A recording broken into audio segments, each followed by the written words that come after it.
Hello there. Welcome to Hope Voyage. My name is Lovelu and I'll be your host here at Hope Voyage. I just want to thank you for tuning in to Hope Voyage, and most importantly, I want to let you know that whatever season or journey you are in, He's in the journey with you. God is in the journey with you. Don't forget that.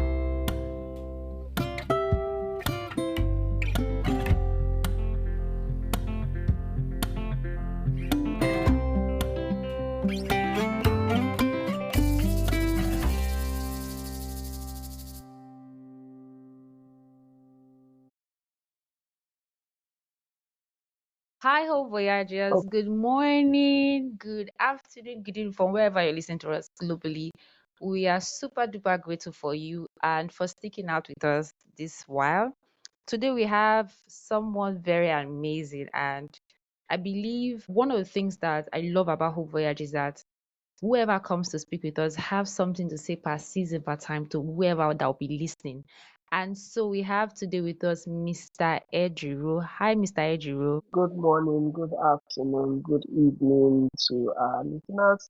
Also, greetings to our host. Thank you Thank you so so much, much sir. for having We are super delighted for having you here, and we are just so eager to hear your story and how you navigated through those seasons. And first of all, I really want one of the things that I say to our guest here at Whole Voyage is that what do you think comes to your mind whenever you or coming across the Whole Voyage or the guest or the host in person or telling you about Whole Voyage, what comes to mind? What do you think immediately rings in your heart when you hear about Whole Voyage? well. Um, to him that is joined to the living, there is hope. Mm-hmm. That is one thing that first comes to my mind. And so there's a song that says, "Because He lives, I can face tomorrow." That's Okay. a song that relates to hope because it says, because God lives, I have hope for tomorrow. There's also a songwriter that says, I don't know about tomorrow, I just live from day to day. You see, hope is actually uh, that faith that is exercised in a future that is not calculated. Mm-hmm. I believe that God's favor is available for you even tomorrow, not just Yeah. today. Believe that God's mercy can speak for you even when you feel that you may not have earned it. I believe that all things work together for good for you that is called by God and, and you that loves God. So I think that's what I define hope. It's actually like you say, like we call it hope voyage. It's actually a journey in faith. It's a Yeah. journey in faith. It's not supposed to be 100% defined. It's Mm-hmm. just uh, it's just knowing that you are going with this faith quotes that says the expectations of the righteous shall not be Yes. cut short. The steps Yeah. of the righteous are ordered by God. Yeah. You keep just bringing out, churning out those words, and it just keeps you going, knowing that because I know He holds my future. Mm. My life is worth living. Is worth living because He lives. So that's just for me. I feel the much I can actually define hope. Yes, I really love the whole explanation, and it resonates a lot to what Whole Voyage is out there to do in this world where we have a lot of persons taking anchor on what is not supposed to be, because when you find happiness on things that are not on the worthwhile, you tend to lose hope. But I love it whenever the guests here, they give us a very explained fact about Hope Voyage. And thank you so much, sir, for that explanation. I must say that is really a lot. Thank you so much. So I hope our listeners are really ready. So I just to carry it all up, please, Mr. Andrew, we would love to know you in any way you could tell us who you are. You've already given us some tip of the iceberg of who you are. giving us some songs. I know some people wondering. It's like, I don't know, but let me not just spill it. But over to you, sir. Please, who exactly is Mr. Ejiro? Okay, my name is Mr. Ovi Ejiro Benedict. I am the husband of one wife, Yes, please. a father to two children, Um, two lovely kids that God gave me. How I call it now? I serve God in, okay. in His house. I serve in His house. I am, by the grace of God, I love to serve God in the place of music. So I sing. Hmm. I also direct music. Yeah, Um, I I lead a team by the grace of God under the leadership or and the covering of my Pastor Wisdom Osiri. I worship at that's the my Wisdom pastor. Place Church. Uh, I've worshipped there for some years, and I've been worshiping God and serving God with my voice and my heart and my mind for over 25 years now. Oh my God. So I need to count my age. I, aside from that, I were in my environment. So in the secular world, I serve God in the secular environment as an engineer. I'm a project manager with my company. We are into management, energy management. Okay. Yes. So I think That's really I can stop amazing. there. That's really Yeah. amazing. Yeah. And please, if you're listening to this, you're not serving God, please go and serve God. Serve God. Serve God. Thank you so much, sir, for that. Now we are going over to the main deal of the day. What exactly, we want to know what exactly is your journey? What's your story? What's your hope journey? What do you have to say? It's your story. So over to you, sir. Just take us through it and let us really take hope through your own journey to that. Of course, it's good to anchor on Christ. So over to you, sir. Okay. So I think I'll start this way. It's easy to actually believe that when someone describes himself and describes what he does, feel like some things are supposed to be easy for him, or it's supposed to be simple.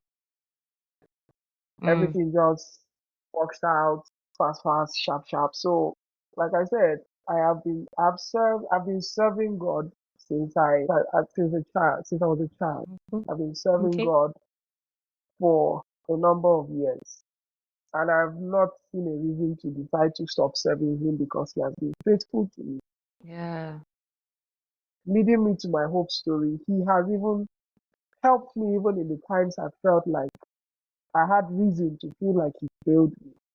Mm, But I saw God differently. okay. So I will just talk about a few years ago in my marriage. By the grace of God, we're married for 6 years, myself, my wife, and Yay! They just did the we just anniversary. celebrated our years on the 10th of November was our 6th year anniversary. It's been a journey, and I want to talk Okay. about one of the aspects of our journeys where we had to really, really trust God. Mm, And just to put it out there that sometimes you may not just feel like believing that God is seeing what you're going through, but He actually does. I had our first son. He started school at the age of 2, okay. and start I think you start pre-nursery. Age you start pre-nursery, and then we were expecting him to develop at a particular stage. And so 2 years ago, all of a sudden, we noticed that one of the aspects of his development that we're looking forward to, it didn't come. It wasn't coming Okay. forth. And we were like, okay, what's going on?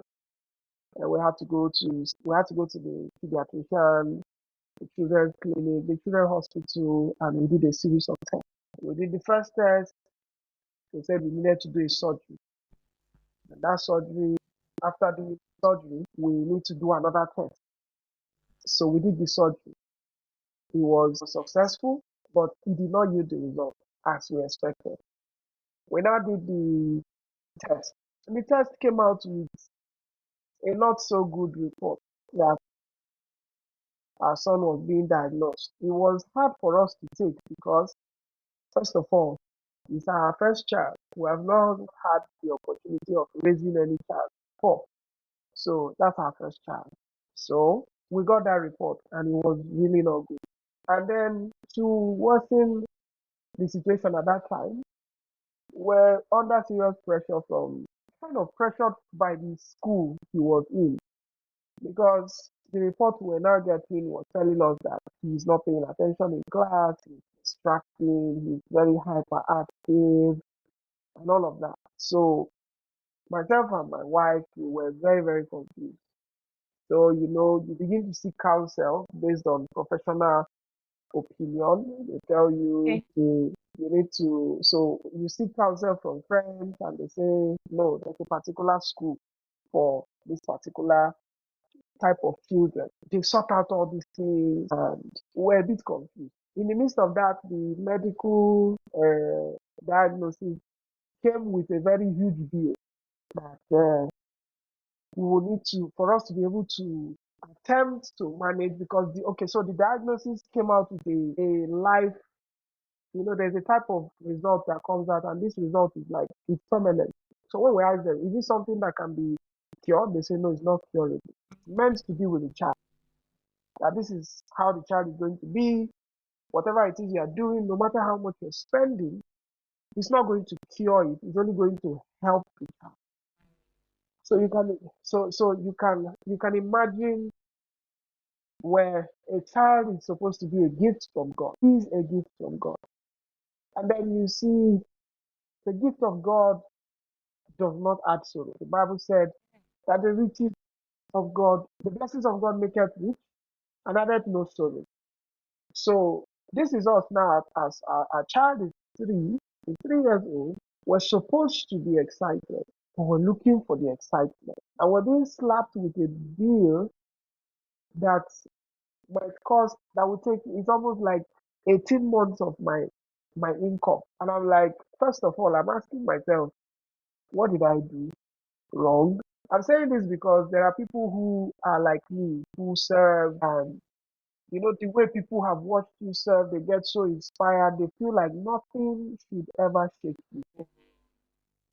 You shouldn't have this type of experience. You shouldn't go through this thing. So let me go back to the story. We were supposed to now make a decision. First of all, we need to raise resources to be able to acquire this aid for our son. And if we don't get it in time, the situation that they have diagnosed will deteriorate.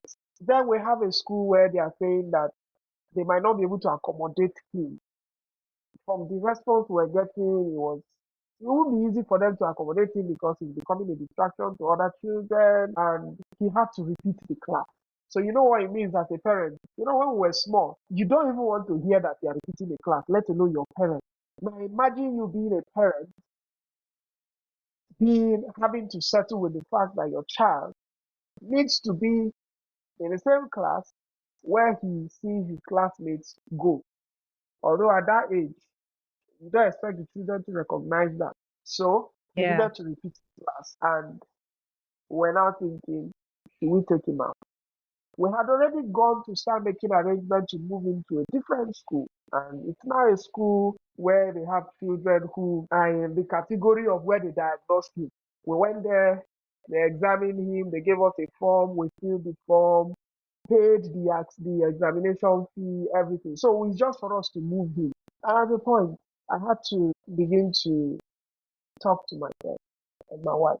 And we had to start defining what our position was. And we started with, you see, as you think it in your heart, so it is. The way you say it is what is going to be. For the purpose of this event, we were having a dual crisis actually going on at that time as a family. But I just want to center on this. We had to start making decisions and asking the mercy of God to just go with us. That if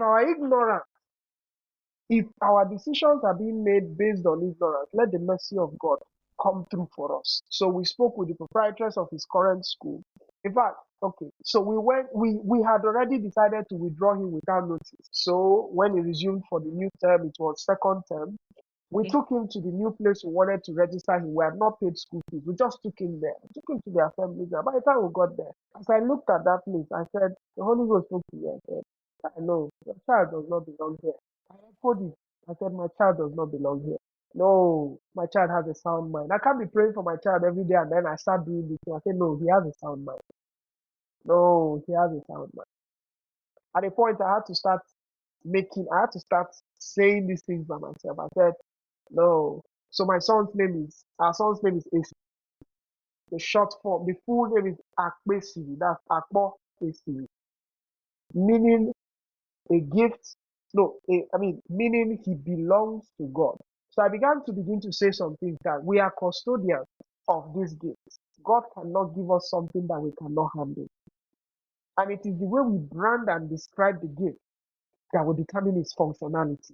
So if I begin to say the diagnosis, it means that I agree with it. But if I begin to say what I want, there's something about forming things in your mind until they begin to come to life. I don't know if I'm being heard. Can you hear me? So I kept on. I needed to begin to make those changes. So I first withdrew him. I took him back to his school and spoke with the proprietors. They gave us their professional opinion. They said, okay, this is what we can do. Let's do this. Let's get him a kind of support. We decided to balance so when they give you diagnosis, they now give you prescription. So we decided to run a balance of both the prescription and our faith. And we said, okay, we're going to get these aids for him, both the human aid and then the equipment. We'll get it for him. He will use them. God provided the means for us to be able to raise the resources and get the aid for him. We were able to get even the support he needed, but we did not stop declaring. Now, I bathe my son every morning. That's my responsibility, except when I'm not around. Okay, so we had decided to take him to. We had point almost decided to take him to a different school, a different learning environment where they can be able to, let's say they have children who are within that, who have those similar challenges. And we, we had almost registered and everything like I mentioned. So when we got to that place, the morning I took him there to Zoom, I got in there, the Holy Ghost had to just tell me, "Hey, your son does not belong to this environment." So at a point, it was now looking like we're surrendering to the whole diagnosis, which was now obvious, and we had to change our position. And like I'd mentioned, the meaning of his name, Akbesi, as I call it, means God's own. And Okay. learning from the way we were trained, um, growing up as parents, we understand that children are gifts and we are just custodians. Our Yeah. responsibility, just like every other environment, is to actually create an avenue, an environment for these children to express what God, to express themselves at young age. As they grow, we create a pathway. You know, when the Bible says, train up a child the way he should grow, so that when he's old, he will not depart from it. We know that what God has given to us, He has named us custodians, but we have the responsibility to mold it. So it means that even if there are diagnoses that have come, it is actually what you say that matters. So Yeah. an incident can happen and they bring it to you and they ask you how you respond matters. What you say defines whether you have considered the situation or you are not accepting it or you have a better perspective. So we had to, we are taking counsel from all stakeholders, both professionals and people who have had similar experience, or people who have had similar experiences. You know, it's not difficult to always know somebody that knows somebody who has had the same challenge. So we had to make a decision and say, okay, in everything that has been said, this is what we're going to do.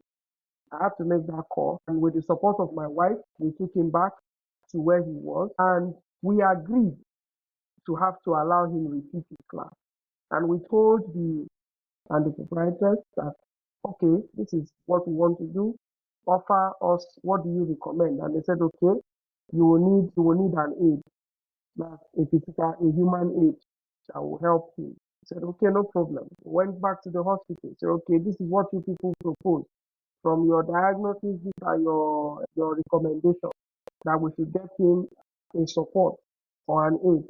We will do our best to get it. It was not cheap that period. It was not expensive. Now you need to bear in mind, in solving all these things, you need to be on. You have to compose yourself because this is like you are dealing with a very highly emotional situation that can lead to depression.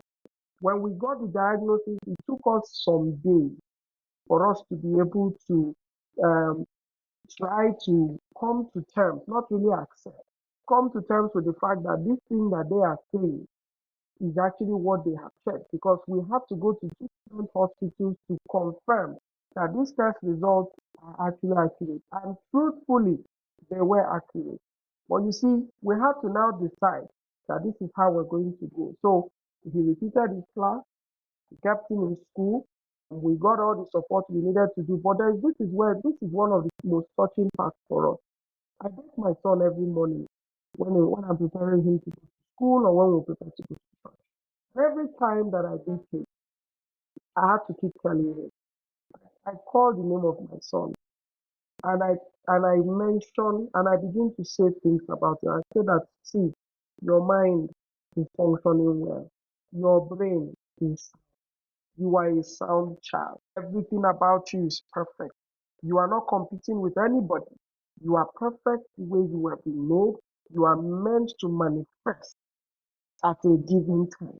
You will deliver in your time. You will function appropriately. Every vital, all your vitals are working.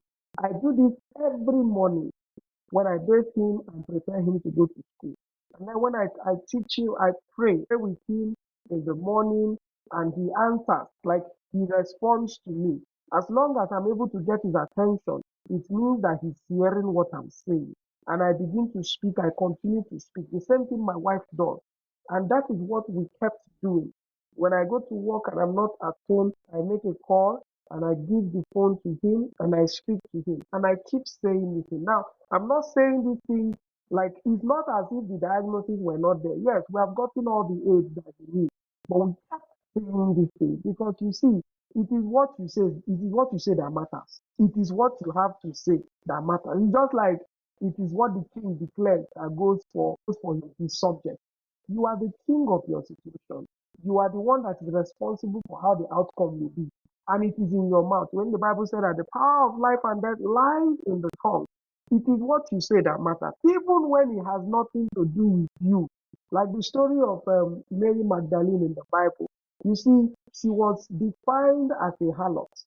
And the people painted the narrative that she was the one at fault. She was the one to be judged.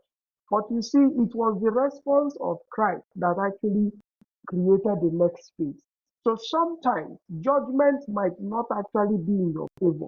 But you see, the ruling can eventually divert the case.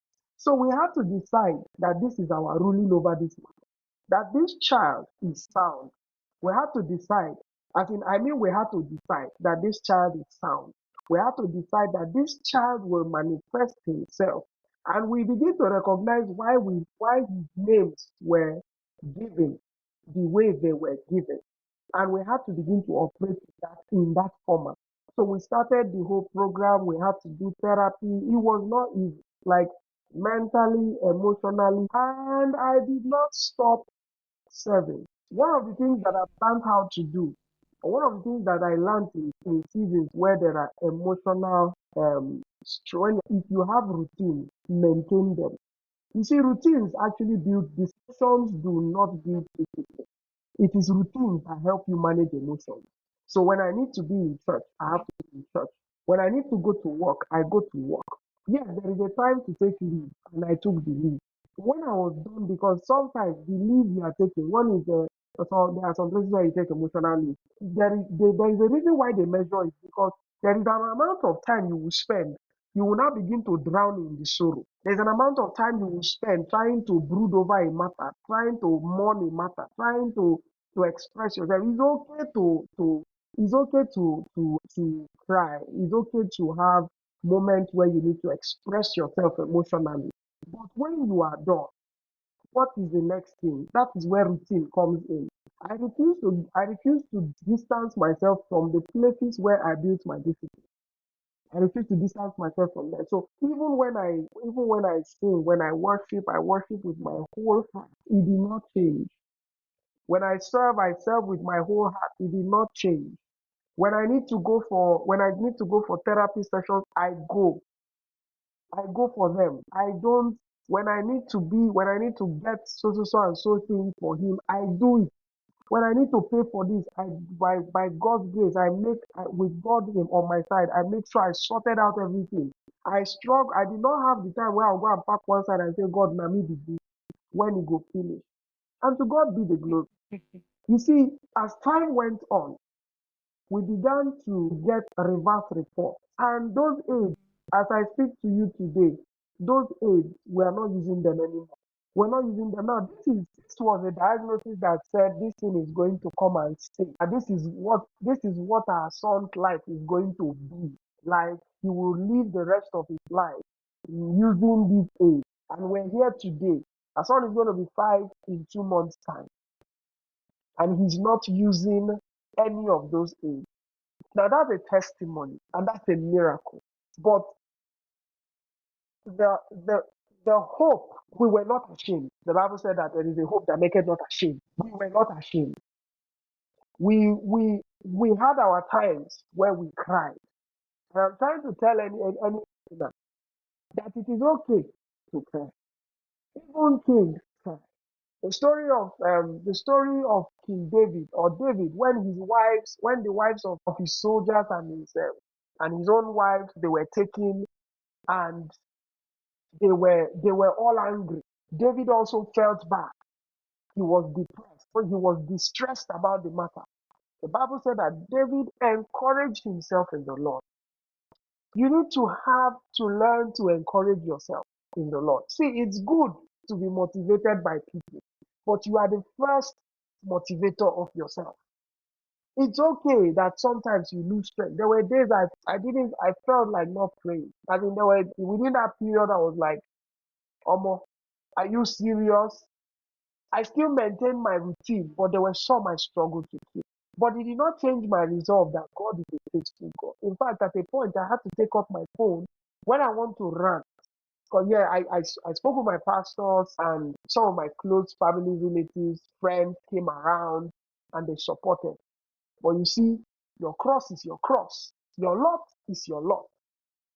It's like saying it is when you get back home from your outing that you know what is your own, what you really left the house with, that is yours, and what is not yours. And those were the situations we found ourselves in. We had to we had to look out for each other. I had to look out for my wife. My wife had to look out for me.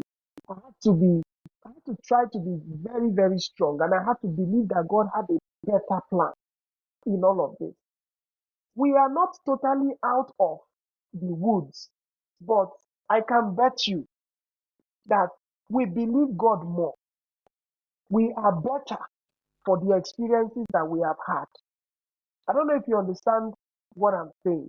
We are stronger. We believe God more. Can you hear me? Please confirm if you can hear me. Okay, so Yes, we are please. we are Loud. we are stronger. We are better for the experiences we have had, and it has brought us closer. But you see, from the beginning, I felt like it was like God is trying to punish me for something I don't know. I was trying to check in my life, what did I do wrong?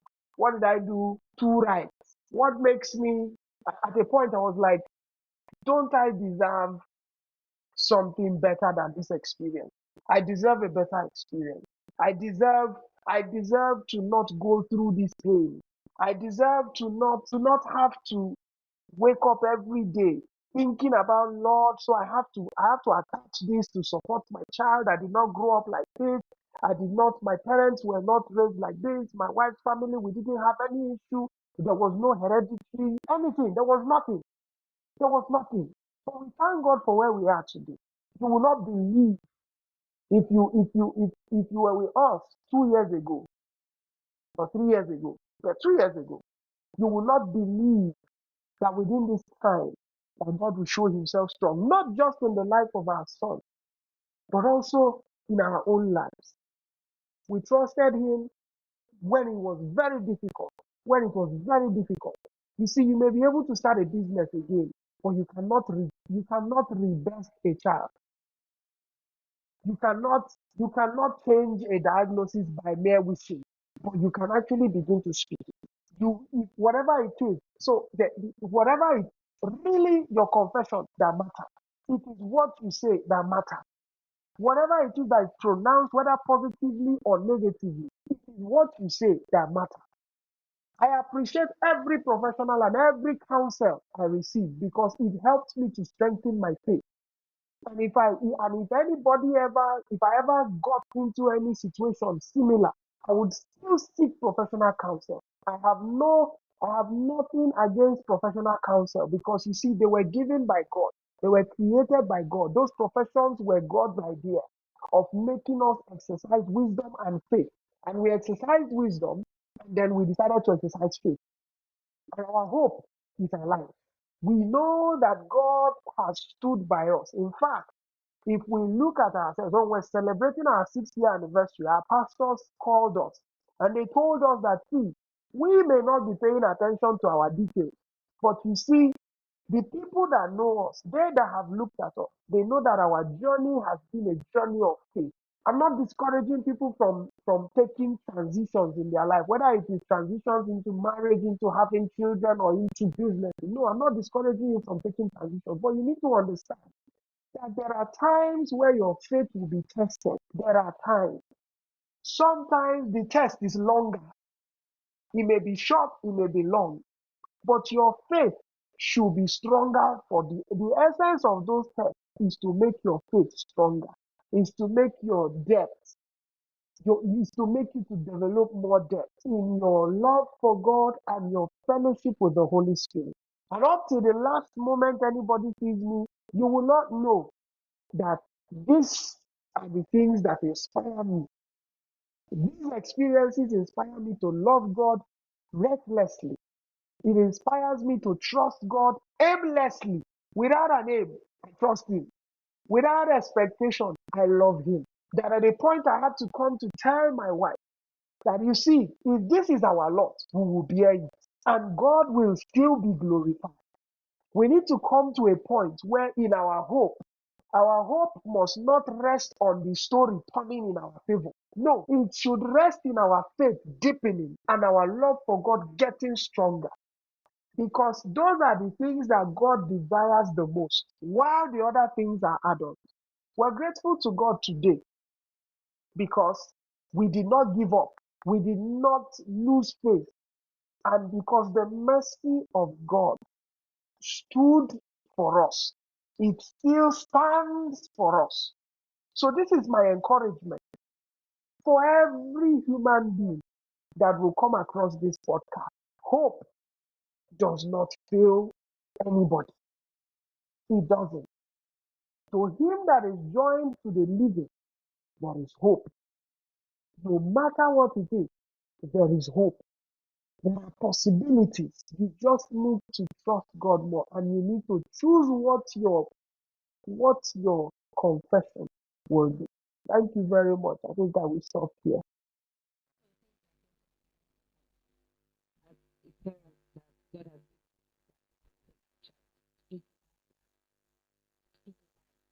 It reminded me of Zachariah when they asked him, what would we name the child? You were already saying names.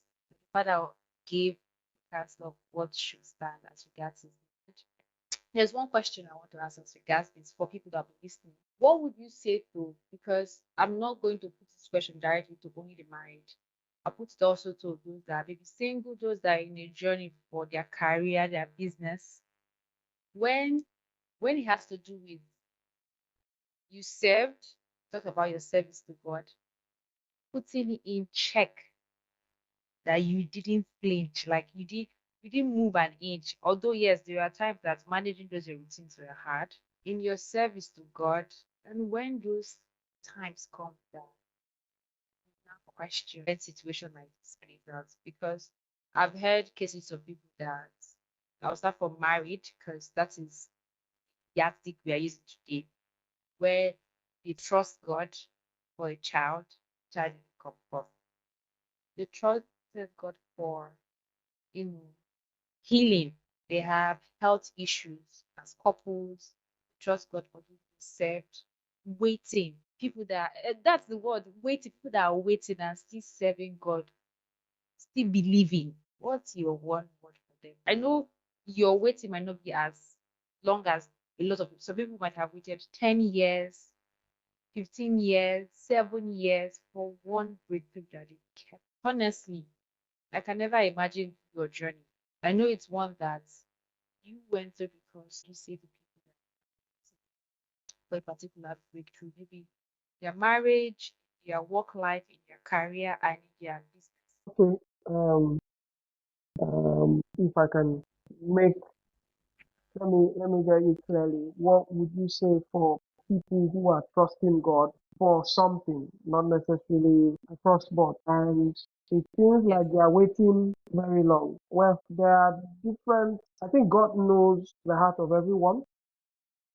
He understands what He has to let you go through, but He doesn't let you go through it alone. And Yeah. there are different phases or there are different angles to this thing. But one of the things I see to it is building your relationship with God through the fellowship of the Holy Spirit exposes you to the will of God and gives you a level of peace and calm. You see, psychologically, when you long for something, it can be when you long for it and it's not coming forth. I think the focus on that thing actually can be very draining.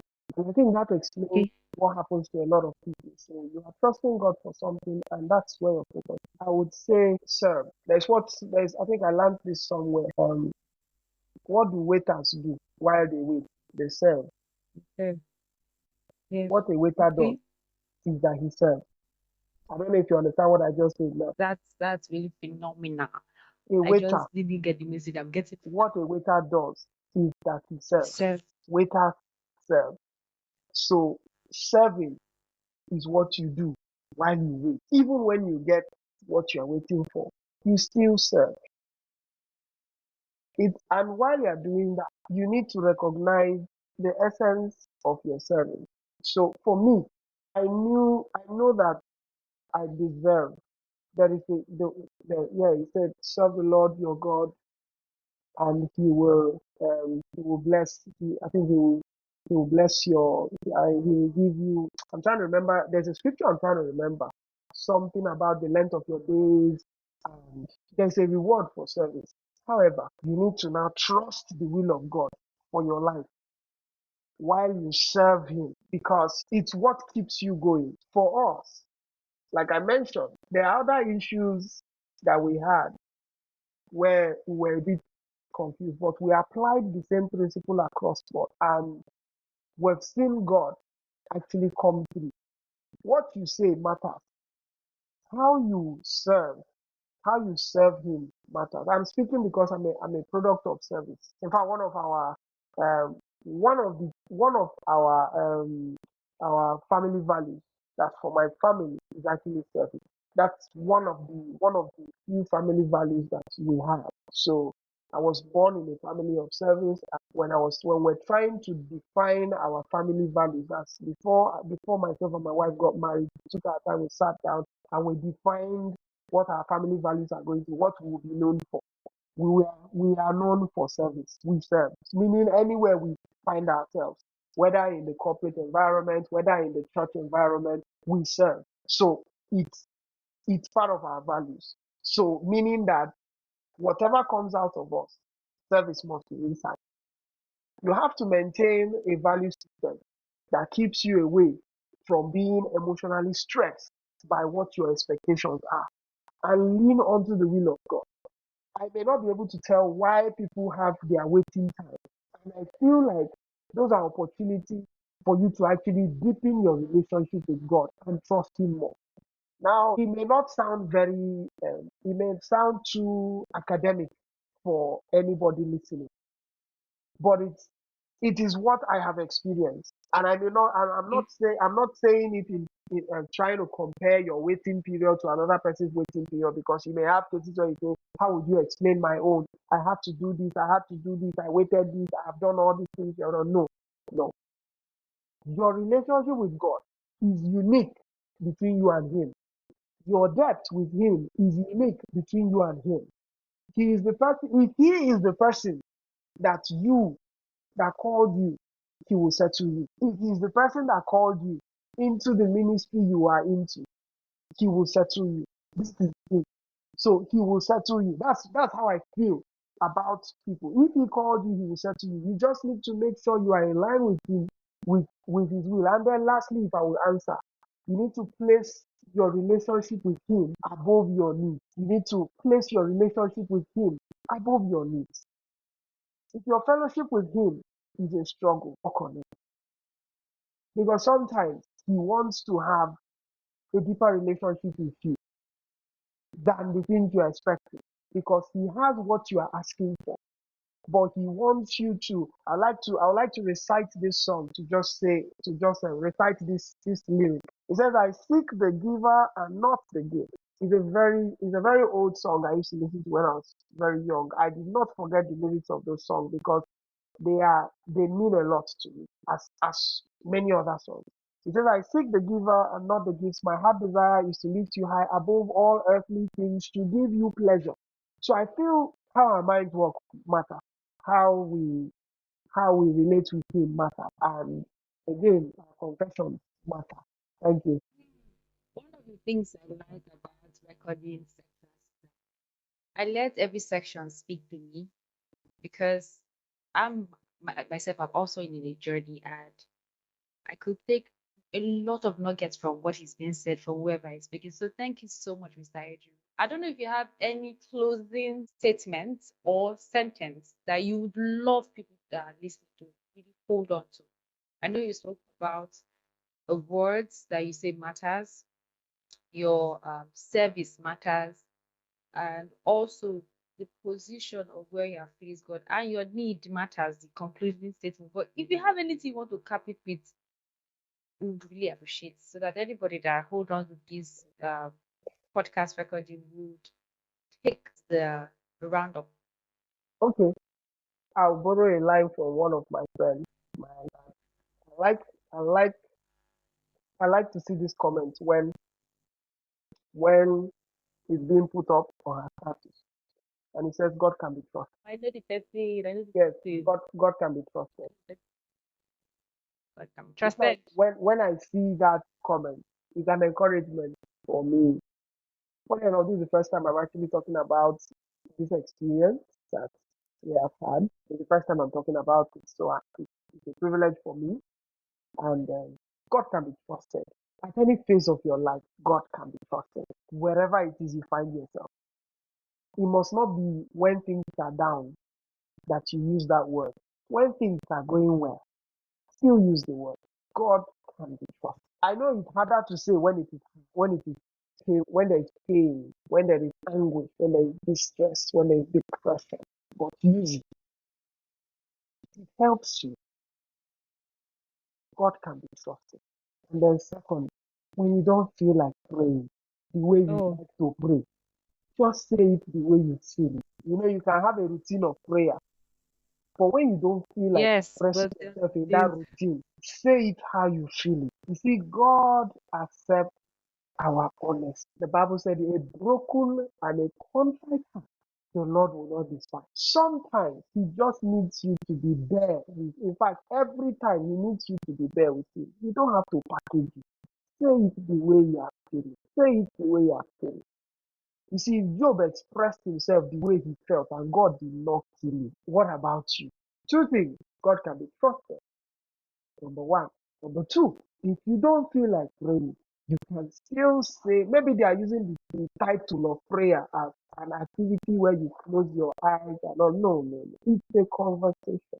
Have it. Say it the way you feel. He's your father. He created you. He understands you. And he will not reject you. As long as you are you are actually there with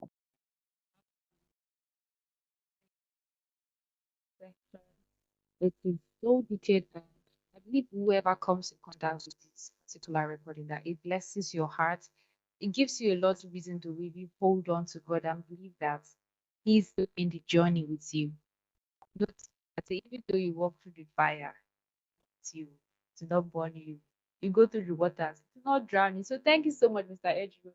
And thank you to all the Hope Voyagers listening. We are so super duper grateful. This is what we'll call it a wrap for today's episode and this month's episode. Thank you for listening and do have a blissful month ahead. See you in December. Bye, guys. thank you.